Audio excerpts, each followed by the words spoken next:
Anybody who sees me doing the comedy stuff, it's like, no, this is not to have fun. This is not to go boop, boop, boop, look at me, I'm a Mr. Clown. I need to get the message to people. And this is a skill I have, and I can do this particular form of communication at a higher level than 99% of other people on LinkedIn. So like, this is my differentiator. This is my unfair advantage. Every solopreneur needs their unfair advantage, and that's mine.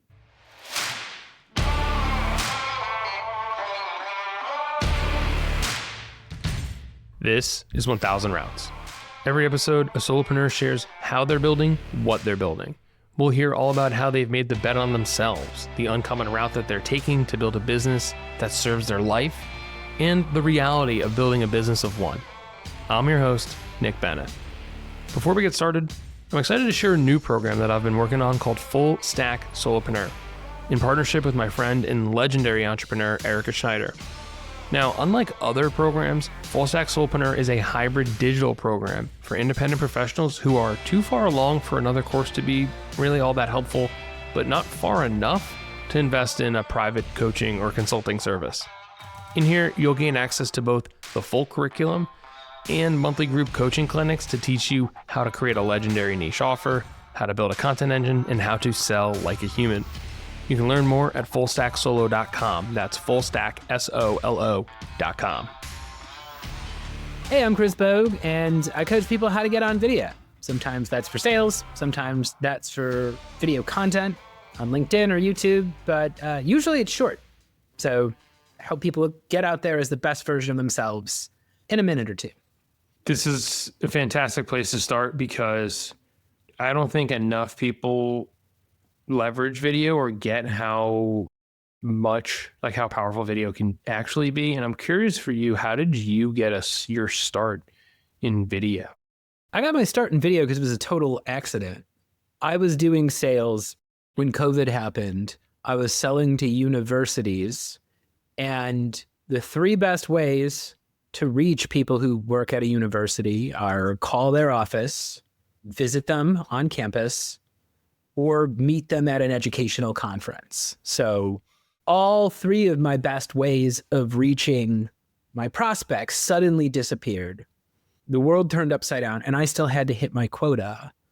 And I decided might as well get on video. I started recording myself on video, and I was shocked by how effective it was. I could get a meeting with pretty much anybody I wanted. And accounts that had long been ignoring our cold emails and our cold calls, I was able to get in front of them because I was able to be intentional about what I was saying. And I've also got a couple tricks up my sleeve that like a lot of salespeople don't. So I've done some work on television. I've had a little bit of time in front of professional cameras.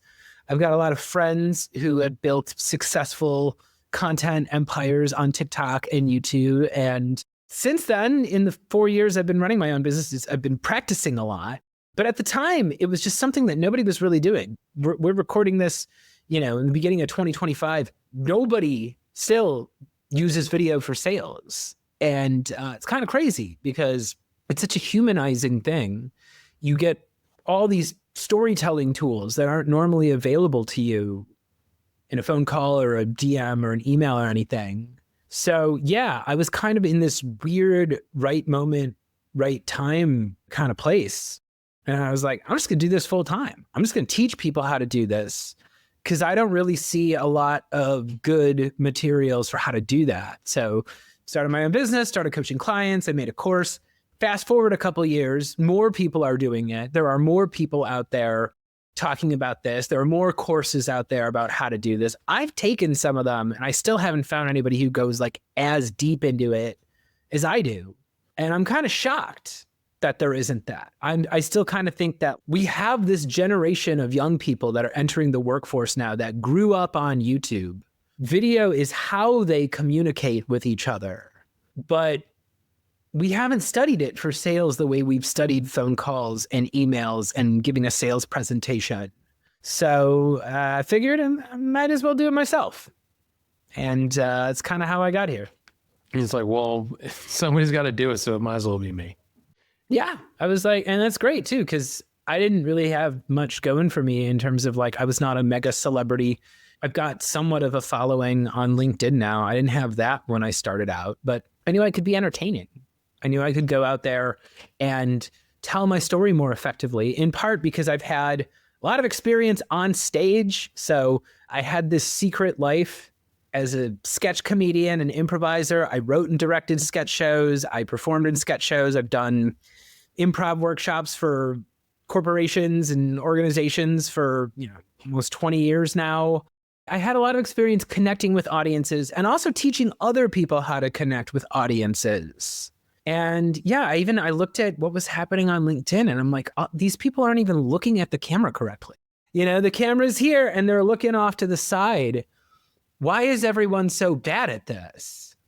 And people have gotten better. Everybody on LinkedIn has like upped their game. It's much more competitive now than it was back in 2020 or 2021.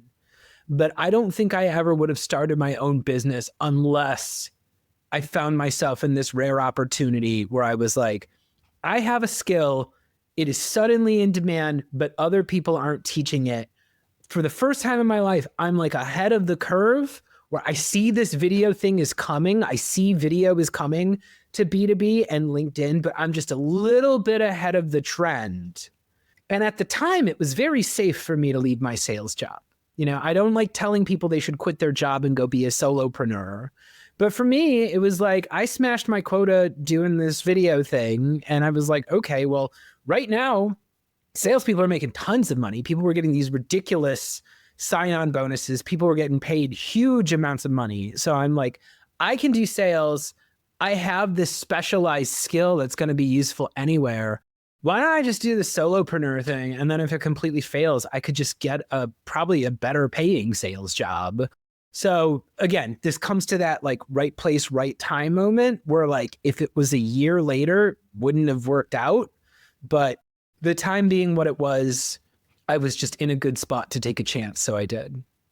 You articulate something that I have been trying to hammer on for a long time, which is go after a problem you see in the world. You were like, I don't understand why people aren't looking into the camera. I don't see, like, there's this video problem that exists. There's a lot of money to be made and nobody is, for you as a person to teach a thing, but also for people to leverage this. And they're just leaving all this money on the table. It was this perfect storm and you saw it and then you went after it. This is the way to do it. Whereas people are like, I'm going to go out and I'm going to just like I'm going to be a copywriter for tech companies. And it's like, yeah, I'm sure you'll make some money, but you're not going to make as much money as the person who sees a problem and gets it better than anybody else and wants to solve that problem for people. You were like, there's so many salespeople leaving money on the table. I know they are. If I could teach them this skill, they'll be able to make 10x whatever, how much ever more money that, and you saw this. This is something that's like worth spending some time unpacking. So you see this problem, but you didn't just like leave your job one day and start. Like, talk to me about like the glide path, or maybe you did leave your job. Like, what was that like, just being able to acquire your first clients and then ultimately start like creating this course and building that up? So it's funny because my first clients, I actually lost my first client because I thought he was kidding. I've so not been, I was so new to that where I was like, I just like made a post online being like, I'm coaching video now. I'll be your video coach. I didn't have my stuff productized. I didn't have pricing. I didn't have a corporate bank account. I didn't have any of this stuff. And so somebody was just like, yeah, let's do it. And I thought he was like joking. I went through a lot of growing pains at first. At first I was targeting the wrong people. And that was frustrating. At first I was like, I misunderstood the problem. And I was like, I'm an outgoing person who's confident on video. So I should be selling to shy people. Like that should be the sales pitch is, hey, you're too nervous to get on camera. You're too nervous to get out there. I'll help you find the confidence to go do that. And that failed for interesting reasons. My first business model, I was like, I didn't know how to do any of this. So I was like, okay, you hire me for like $300, do the session, and 100 of that is you're paying to like reserve your training session. And I'm like, this is going to fix the no-show problem, right? You got to put $100 down to book it. And then we do the session and then you pay your other $200. That was my first model. And I was going after shy people. And I would literally get people who paid $100 and they would just get too nervous to show up. And I would be like, hey, you missed your session. Like, I don't want you to lose your $100. And they would just tell me, call me back when you're more expensive. And they just left it at that. And I was like, what? Now that I'm further along, I've learned about intent signals. And I've learned that actually the best person for me to sell to is somebody who just started making videos a couple weeks ago. Like I've discovered one of the best signifiers, and I actually haven't made a piece of content like this in a while. I used to make a lot more content about, when I was starting out, I made a lot more content about subtitles and captions. Now it's, there's so many automatic tools for that. It was kind of more of a manual process when I first started talking about that. But when I would make a post like that and then someone would comment on my wall, I discovered like, oh, a person who has just begun the process of like, I'm going to start on video. That's who I should be selling to, because they have a vision for where they want to go. And I can do it. I can talk to them about where do you want to go? And then I can pivot to the case about how I can get them there faster. Like, hey, all these things you're going to go through, the planning, the writing, the filming, editing and publishing and consistency and the topics. And it's very easy to get behind on all that stuff. And this is the kind of stuff that people usually, it takes a few months to figure out. So like, let's just do a session and you'll already be further along than where you are.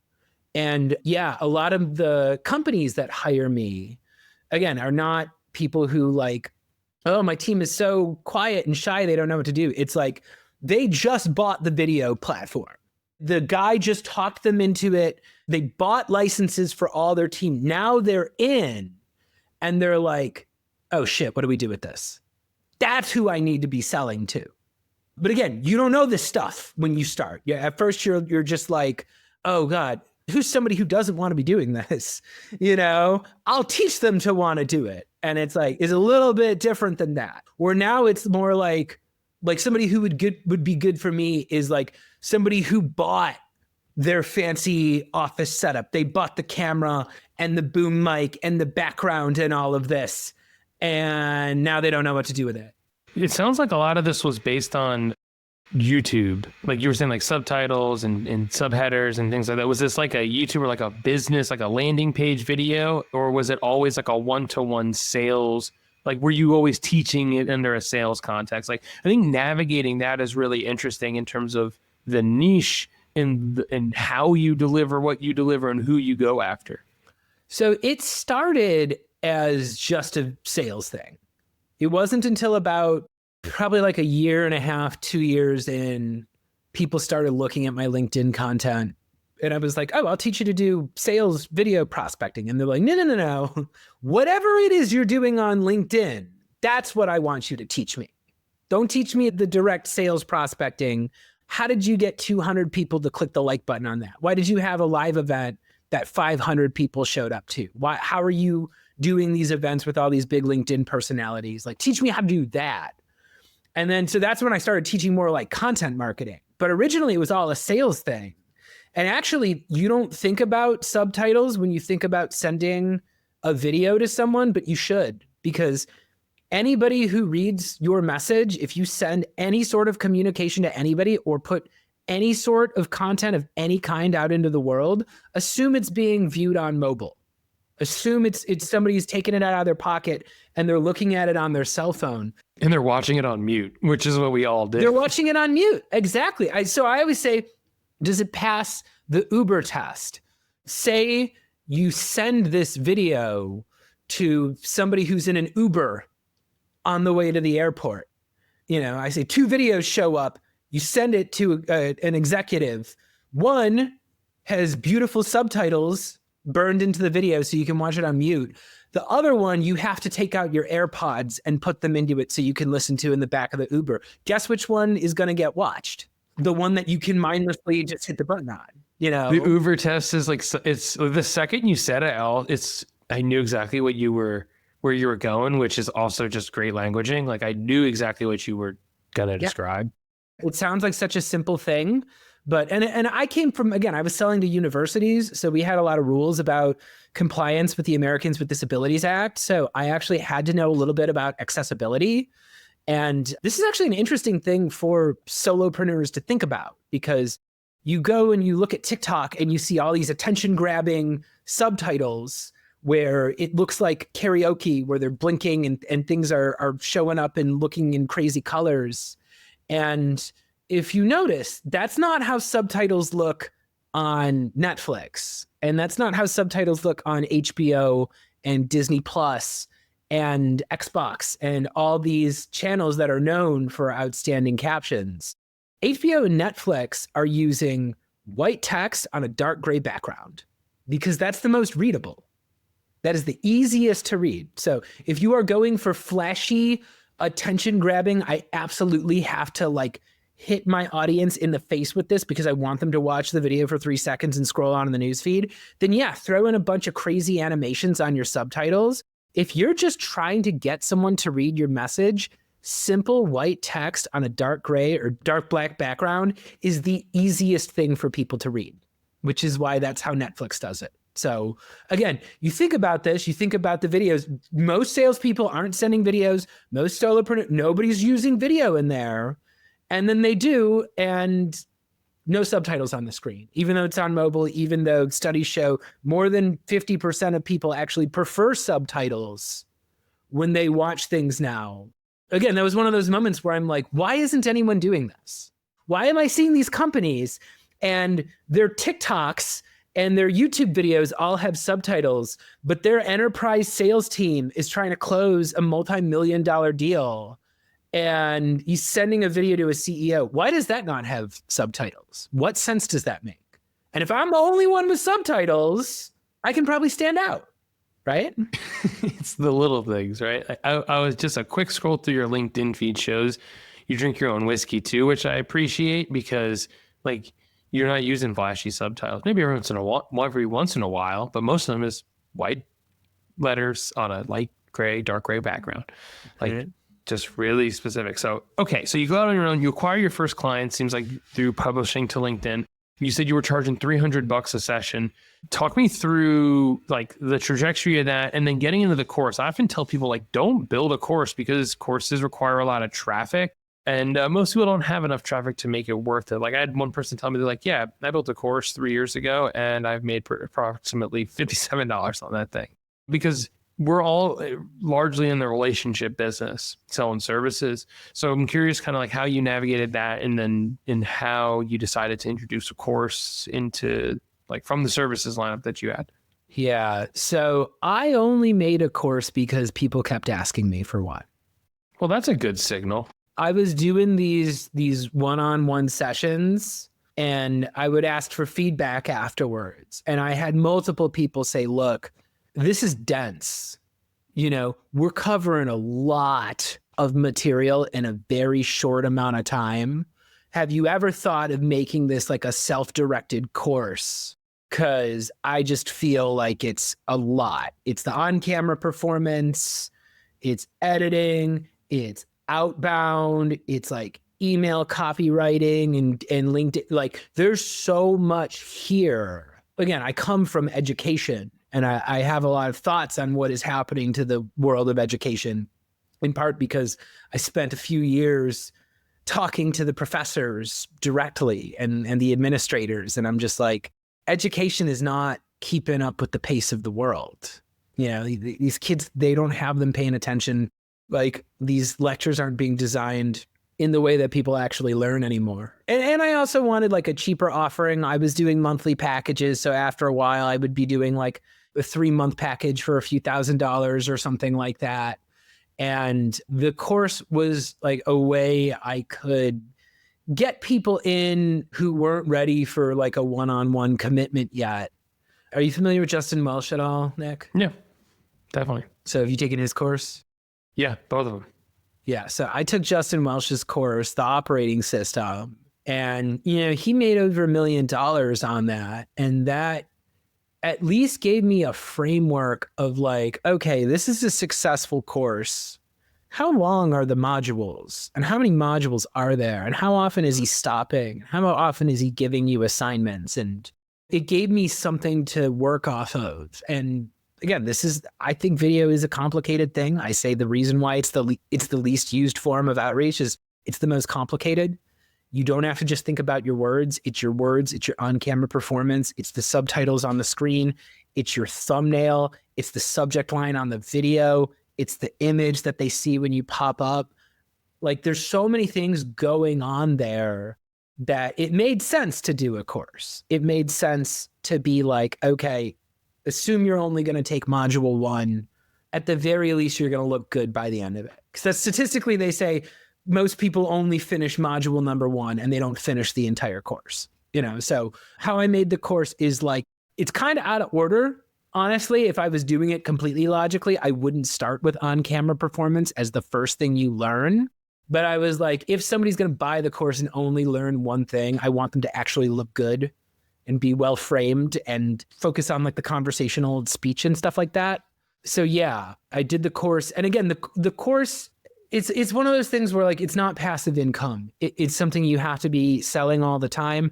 I have a live stream that I always sell the course in. The course helps me get coaching deals because that's something that I can work into an agreement where I've done coaching training gigs where we negotiate, they buy X amount of licenses for the team at some sort of discounted rate because they're buying in bulk. The team takes the course and then we do the training 2 weeks later or a month later. That's an interesting model. I like that. Yeah. So it's like they got time to play around with it. They got time to have their own questions. They got time to start making their videos, getting the responses. So then when I actually come in and do the training, they're like, yeah, when you said this, I didn't understand that. Or, hey, you know what? We tried this thing you said and we didn't really see great results with it. They have actual videos that they can send me that I can give them feedback on.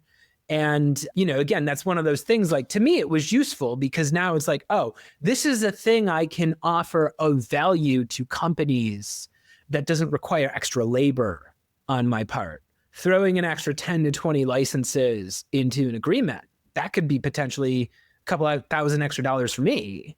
And it just gave me a way as a solopreneur to like offer my teaching in a way that didn't require me to schedule a session with somebody and do the thing and do the breakdown and have the back and forth.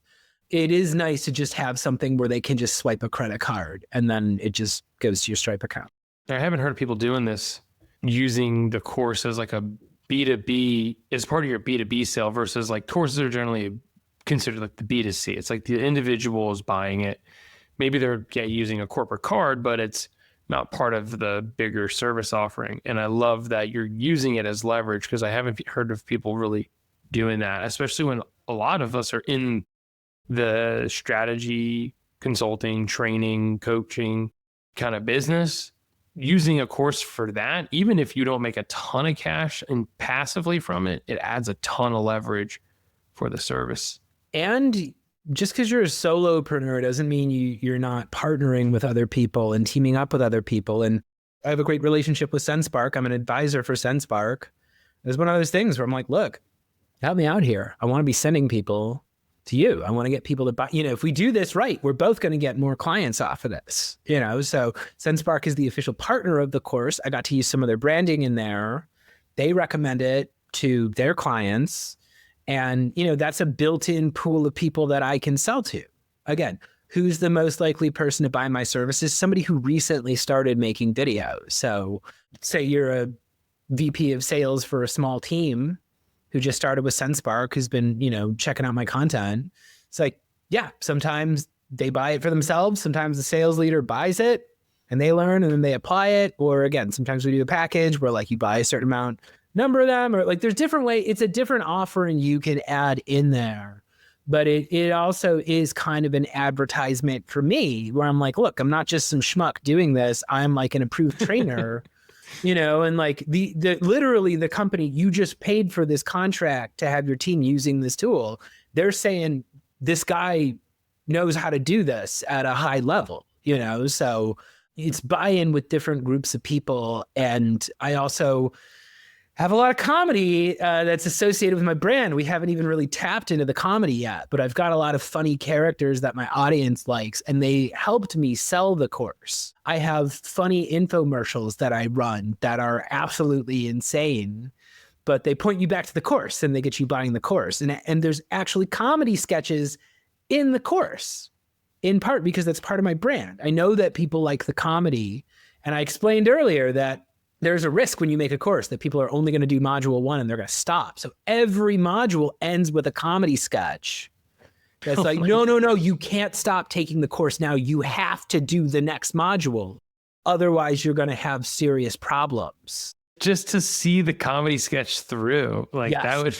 Yeah, so the diehard fans bought it just because it was more content that they liked. But again, I'm actually, and this is me like taking other courses and being like, oh, I can see how this kind of runs out of steam. Every module in the course pulls you into the next module, and it's designed to be kind of a cohesive experience. And it's also designed, frankly, to be something that's hard to copy. There's a whole industry of people who just pirate courses, who just buy courses and copy paste the information out there. And I put a lot more editing and production into it. It's a really immersive experience. And I wanted to make it something, especially with the comedy sketches, that like you literally cannot copy this unless you're me. I bought a lot of courses. 0 of them have had comedy sketches in them. So yeah. And again, it's this tricky thing too, because, and we can talk about this. This is another solopreneur problem, because it's like, if I go out there and do comedy, people are like, oh, he must be teaching me how to be funny. I don't want to be funny. I want to go do sales. There is a misconception. People think I'm sending comedy videos out to get a sales meeting. And I have to explain to them, no. These are 2 separate things. And I teach both of them in different contexts. Sometimes I'm teaching video content creation. Sometimes I'm teaching video prospecting for sales. In video content creation, you want to get creative. The newsfeed is where people go to be surprised. They want to be taken somewhere that they've never seen before. That's not the relationship they have with their inbox. I don't go to my inbox to have fun. I don't go to my inbox to learn new things. If I'm going into my email inbox, it's because I want to get something and I want to get out as fast as possible. It's a message from a client. It's a message from a boss. It's a 20% discount from a store I shop at that's about to expire. I want to get the thing and go.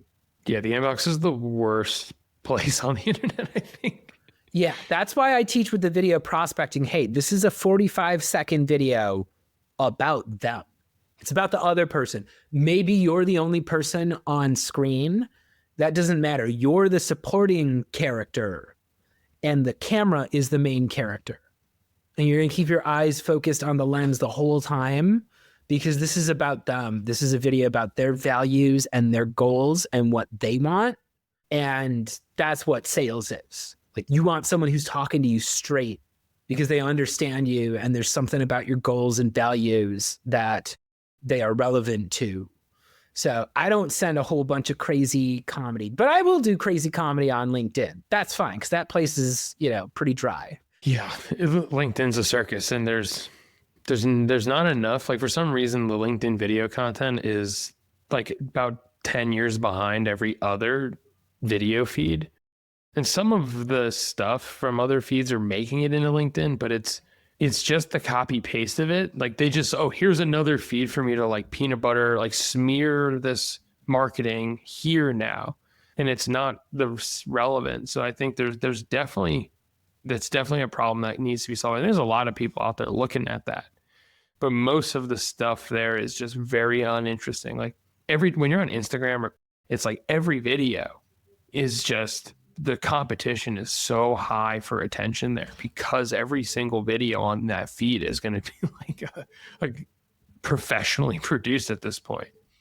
Yeah. LinkedIn, not so much. It's talking head videos, and I'm guilty of throwing up only talking head videos. So like, I it is what it is, but I agree. Like, the competition. Yeah, I mean, I'm not even against talking head videos per se. Like, talking to the camera about what you know is where I think everybody should start. I still do that sometimes.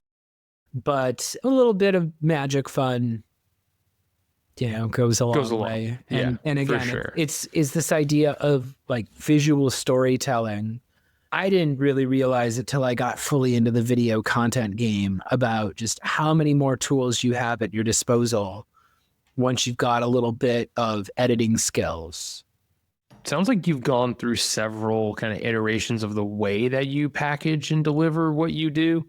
When did you really first feel like, hey, this thing could work? Like, this is not just me selling a meeting for $300. This isn't like, this is a real business here. What was that like for you?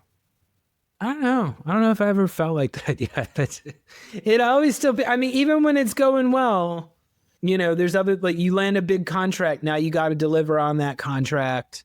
I don't know. It always keeps changing. And like, it's a challenge. This past year, I made a lot of money doing influencer deals and sponsored content. I never expected to be an influencer. I never thought of doing that, but it just kind of worked out. Talk to me about that a little bit. This is becoming a bigger thing in B2B for sure. What are some of the things that you didn't expect, or some of the types of things that they were looking for? I don't know. I guess I just never thought of myself as an influencer. Like that was never the point of what I was doing. Well, again, you think about coaching. Coaching is about helping somebody else do the thing, not you. The only reason why I started putting stuff out there was I was like, okay, well, they're going to be like, who the hell is this guy who's trying to teach me video? Like, I can't offer that unless I show them that I understand video on some level. That's just part of it. And I did a lot of stunts when I started off. So like before I was a SenseSpark partner, I was a Vidyard partner. I got chummy with Vidyard and everybody who worked at Vidyard.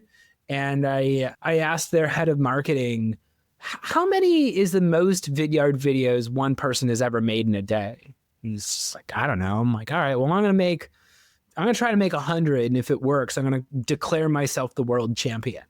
And I made a video about it being like, I smashed the Vidyard world record. And people noticed. I started getting videos from all the video companies. All their salespeople and marketing people sent me a video being like, bravo. And I started talking to them and they'd be like, oh yeah, our boss just sent this on Slack to the team. And that was the first time I knew that was a change from being like, oh, I'm just some guy trying out an idea, to being like, oh, all of a sudden, all these tech companies that offer this video solution, they all know who I am. And they were all like, I don't know who this Chris Bogue guy is, but apparently he can make 100 videos like really easily. And they're like, we want more people to make 100 videos. Yeah. And apparently he made, and it was, it was a funny video. I had sketch comedy in there. And again, I was a sketch comedian. So I'm playing like 5 different characters in one sketch. And there's a Rocky parody and there's a musical interlude and there's all sorts of crazy stuff you don't expect. But like, yeah, it kind of worked because again, I had an audience, I had a natural niche. I was like, hey, the people who are buying your platform, I want them to be excited and enthusiastic, and I want them to go out there and make shorter, better videos that achieve all their goals and help them do all the things they're trying to do. I'm here to get people hyped for you, so let's do that. Then I switched to SenseSpark because I like them better now. But, same kind of concept where it's like, hey, I'm really trying to like focus on this niche of sales and trying to improve your retention for your clients and also attract new clients to you. And then it was kind of like, oh, okay, well, I have a natural audience in there. I have credibility with people who are trying to do this thing better. So that made it easier for me to do these brand partnerships and influencer deals. And then I have my own live stream that I've worked with companies where like, they promote the live stream or they're sponsors of the live stream. I launched a show this year called Death by PowerPoint, which is an interesting experiment on LinkedIn because it is the only improvised LinkedIn show that I think has ever existed. Improv is not really something that's done on video very often. It's become more of a podcast thing. There's a lot of podcasts that do it, but it's not really made for a business context. So I was like, I'm going to make a show where we get a bunch of people together and everybody shows up for 5 minutes to do something unexpected. And yeah, I got brands to sponsor that. And, part of my sponsorship deal is like, I don't guarantee anything about engagement. I don't guarantee, they're going to get X amount of views or whatever. Like, I agree on a period of time.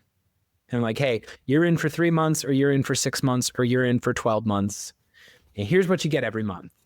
Logo on the show, you get your ad copy read during the show, you get custom content created by me that I'm going to run on my feed that you can run on your feed. You get placement in the thumbnails, you get educational content, you get funny content. Because I tell them, I'm like, I can't guarantee that any of these videos are going to be a big hit, but sometimes they're a big hit. Every couple months, I have one really knocks it out of the park and everybody shares it and everybody sees it. So like, if you want to be in on that, then we should talk about like a longer term relationship. Because I don't want this to just be one post where I print out your ad copy and that's it. This is marketing here. So we need the repetition. They need to see you all the time. They need to see you in different formats. And there's a lot we can do over time. We can experiment with different types of content. But it's a long-term thing, so let's make it a relationship. You don't strike me as the kind of guy who gets a brand deal or a sponsor deal, something like that, and you're like, one day I was thinking about video, and then I discovered Vidyard, and then it's like you go on this whole thing, and it's just like this is just like this. I can't stand posts like that. No, I do them in character. Like there was one that was just me screaming at them not to research it. Where I was just like, don't look up this product. Don't ask your friends about it. Buy it right now. Literally take out your credit card, buy it right now. I'm not going to say their name because they didn't pay for a placement on your show, but it's just like, it was a funny thing. And again, this is the nice part of having sketch comedy and satire as part of your brand. Did people buy? Did people take out their credit cards and buy? No, but I bet they Googled it. If you tell somebody, don't Google this, you can trust me. You don't need to Google this product. It's reverse psychology. I'm getting them to Google it. And yeah, there's a lot of I like playing with infomercial styles. Infomercials, I think, are so funny because they're so direct and they're much more honest than sales pitches normally are. Sales pitches are like, let's explore a partnership. I'm not going to sell you anything. Let's just get to know each other and see if we can help each other out. Infomercials are like, do you have this problem? Are you this type of person? Are you sick of when X, Y, and Z happens to you? You need product. Product does X. It does Y. It does Z. And it only costs this amount of money. You can buy it here. Buy it now. And that's it. And I'm like, that's great. And it's this heightened sense of reality where you can go out there and you can really do strange. I think of every weird infomercial I ever watched at 2 a.m. where I'm like, what the hell was that? She opens the cabinet and all the Tupperware comes blasting. Yeah. I do stuff like that all the time. And it's nice because one, studies show that comedy is more memorable. People are actually more likely to remember an ad if it's funny. They're more likely to recall something if it made them laugh. And also, I don't have to feel like a hack. I don't have to feel like I'm pretending. I am actually heightened to the point where it's like, no one would believe these claims on their face. Or, I'll say, I remember I had one line where I'm just I said something, I'm like, I mentioned the sponsor's name. I'm like, you can make $5,000 or $50,000 or much, much less than that. and again, people laugh. It's that's funny. And again, it's I'm not knocking them, but it's I'm also not going out there and making suspicious claims. They're like, this a guy is a black and white plates falling on him, B-roll footage kind of 90s ad. Maybe I should check to see what this product actually is. What I appreciate about everything that you're doing is one, it's just very unapologetically Chris. You're like, this is my superpower, lean into it. There's this other element, which is And I thought I had this experience probably like over a year ago, and it has changed the way that I think about consuming content, especially in B2B, which is I was listening to a podcast and I started like smiling. I was like doing the dishes or whatever, and I started smiling and laughing, and I was because they were having fun doing whatever they were doing, just like having whatever conversation they were laughing. And there's definitely not enough of that in this world. And one of the things I've noticed, and it's the way that, and it's like why I set up these conversations for this show the way that I do is because people put on what I call the human coat, and they like put it on and they're like, okay, like here we go. And it's like when someone sits down and writes to whom they may concern, like that fake person that they put on over their real person, that's the thing that we're trying to shed. And you are like, the way that you market is just like, it is very obviously not that. It's so refreshing. Like, it's just so much more enjoyable than all the other dumb shit that is floating around, especially a place like LinkedIn. And I guess what I'm trying to say is like, please don't ever stop. I, for one, appreciate it and enjoy it. I know other people do, but like the world needs more of it. And I think this is the reason why people are like, oh, I've tried to send videos to the CEO of whatever company before. And then it's like them with like a whiteboard smiling and waving like crazy person. And you're like this isn't what. Let's talk about why I hate the whiteboard. Let's talk about why I hate the whiteboard. Tell me all about it, please. So the whiteboard was one of those things that made me realize, oh, I should go teach it because that's the best they can do. I looked at the companies and they're like, they literally tell you like write on a whiteboard and point to it so someone will watch your video. And hi, like, Chris. It just says hi, Chris on it. Yeah. And I'm like, that's an act of desperation. When you do that, you are putting yourself down here and you're putting the audience up here. And I'm coming to them as an equal. I'm coming to them saying, hey, everybody, you see how everybody else is missing this? You and I see this. That's the posture that I'm getting here. And comedy in general, the people have a lot of different thoughts about comedy. To me, I'd say comedy exists in the gap between how people think they're supposed to act and how they really act. That's most comedy fits into that framework. You listen to a stand-up comedian, usually they're like, everybody says you're supposed to do this. Here's how I do it. And I think LinkedIn is so ripe for satire because that's the way people think they're supposed to be acting. They think, oh, this is the way that serious people act. And you can have a lot of fun with that because it's not actually the way anybody acts. So exploring that gap is where I find a lot of the comedy. I leave this comment like, I don't know, 10 times a week on random LinkedIn posts. It's just like, everything's made up and the points don't matter. Because it is like you're going way too hard into this is how I think I have to act. It's back to that thing, the human coat, and someone who sits down and writes to whom this may concern. Like, looking back on these last few years doing this, what is something you would have done differently?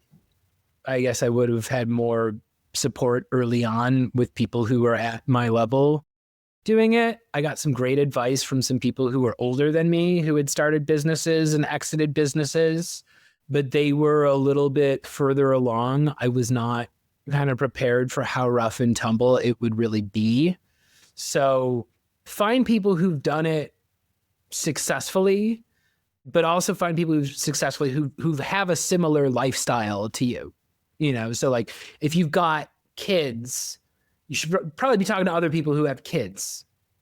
Your experience as a parent versus not a parent, it's going to change a lot about how you like run a business. So yeah, I don't know. I guess just be more intentional about finding ways to always be learning from people who know more than you and being able to like share what you're going through because people have been doing this for a while and anybody who's lived a lifestyle understands. But it's very easy to get isolated and it's very easy to scroll through LinkedIn and assume, oh my God, everyone must be so much more organized than I am, so much richer than I am, everybody must have such an easier time doing this than me.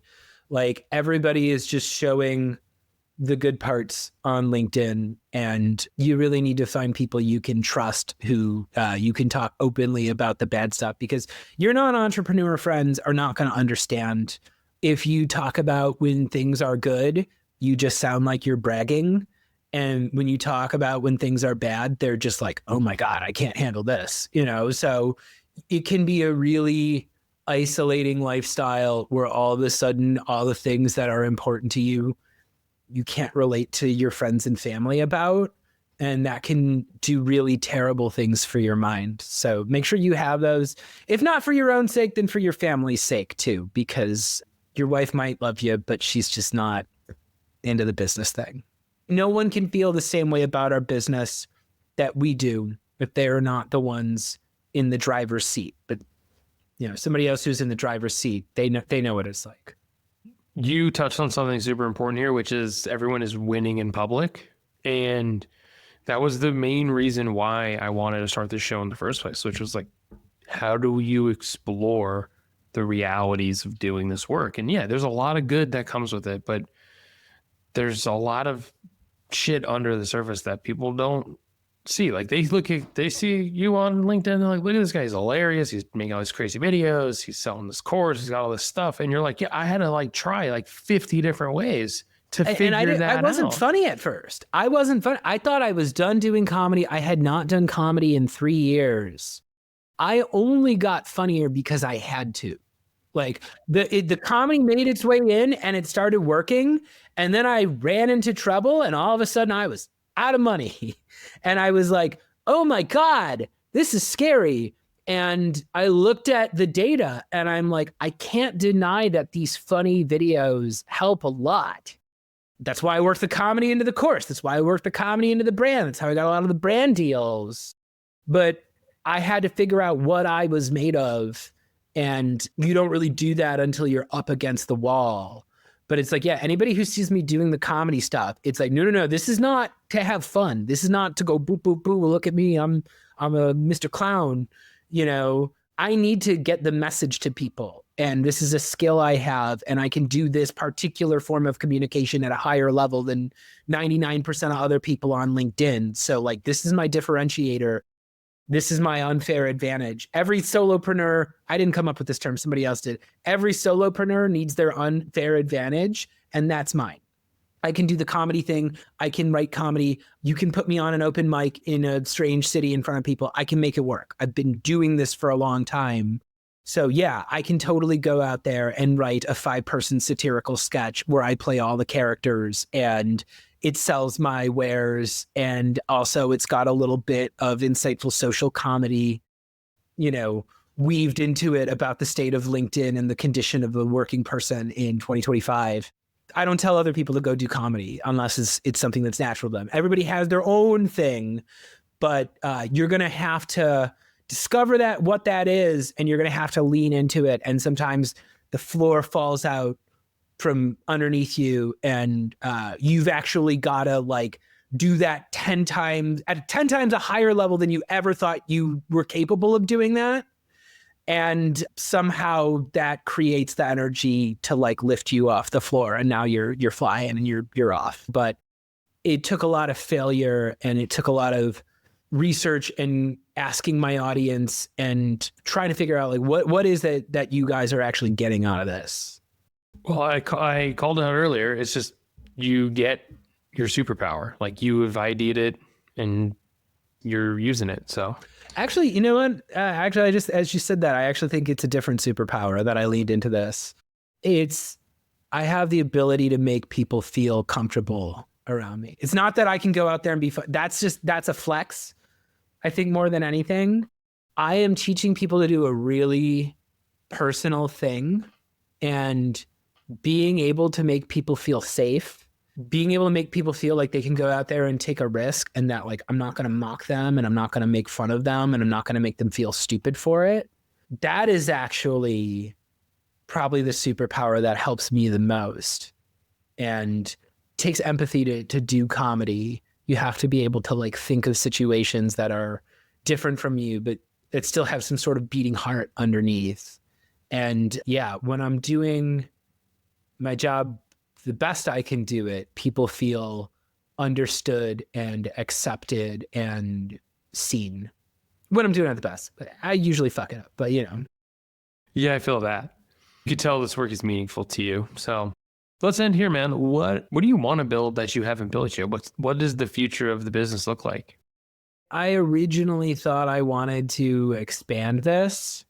The original goal was like, this is going to be a big company and you're going to have people doing this. And like, I live in Chicago. I can find other trainers. I can get other people out there doing this.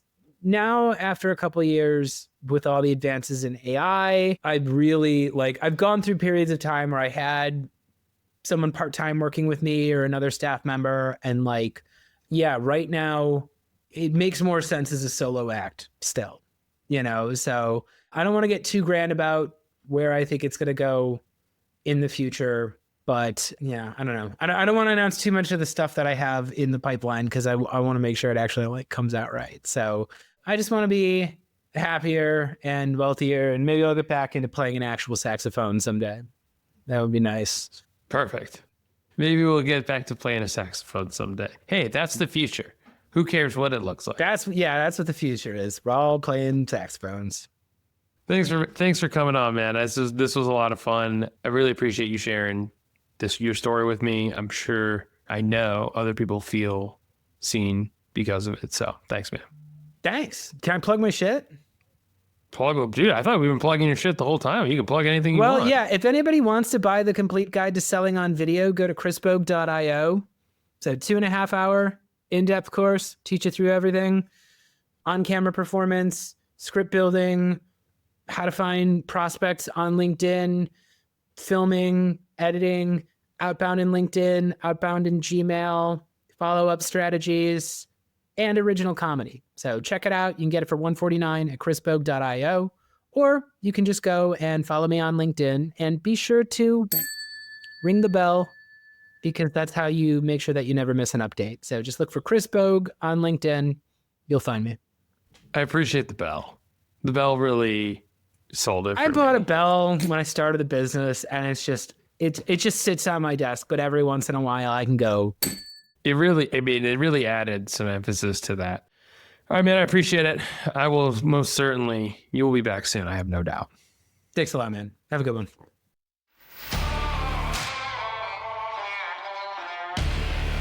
Hey, Nick again, and thanks for listening. If you've enjoyed this episode, you can sign up for the 1000 Routes newsletter, where I process the insights and stories you hear on this show into frameworks and lessons to help you build a new and different future for your own business. You can sign up at 1000routes.com or check the link in the show notes.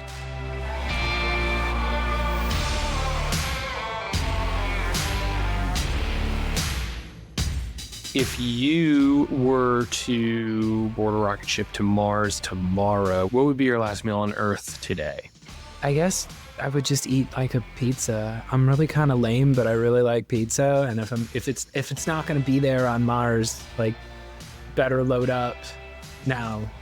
I mean, I think pizza will make its way to Mars, but probably in a little bit. Not Chicago pizza. I'm kind of disappointed in the rest of the country that I can't find good pizza as easily as I can in Chicago. I don't know, man. I mean, New Haven is pizza capital of Earth, so that's a whole other podcast episode, but I just want to put that one out there. I will say this, though. I think you're insinuating that no one from Chicago is getting on this rocket ship and going to Mars. I mean, we might. We're just not going there for pizza. Well, you could bring the pizza. There's clearly an opportunity. Someone told me recently, they were like, I would eat McDonald's. And then I laughed because, and he was like, I would imagine that McDonald's would probably be one of the first restaurants to open up on Mars. Like, if for sure. So it's like, I feel like we could get that there.